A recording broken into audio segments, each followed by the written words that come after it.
الحمد لله ثم الحمد لله أهوالي في الله أكرم المسلمين بارون كربيتي كربي كان سبحانه وتعالى نجيبت سي والدور دائم ديبسي أيانا إذا الفكرة تنوبي برك ما تكالي برك ما تكالي بارك أخطمجا بغاقيسان عند كيسان جيتي والبادا ولا ربي زاني قرأتي فتي دورة أبدو زاني ربي ما تاسسو إن الذين قال الله فيهم لئن شكرتم لأزيدنكم ولئن كفرتم من عذابي لشديد Kanatti aan Suudaan hedduun dursee maatii kiyya aadaa fi abbaa kiyya bakkuma jiraatee jechuudha. Bakka geessanii jiraatanii hanga ammaatti geessanii isin gammadee jira.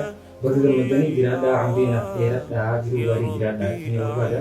Kanatti aan Suudaan obboleeyyan kiyya akkasumas hiriyoota garaagaraa wantiin kun iddoolee adda addaa irra deddeemne hariyaala keenya faadas warra ni kana keessatti jechuudha. Lafa biyyaa waan mogaachana gargaarsa adda nuuf ta'an bakka jirtanitti bakka geessanii isin jiraachuu keessatti isin gammadee jira.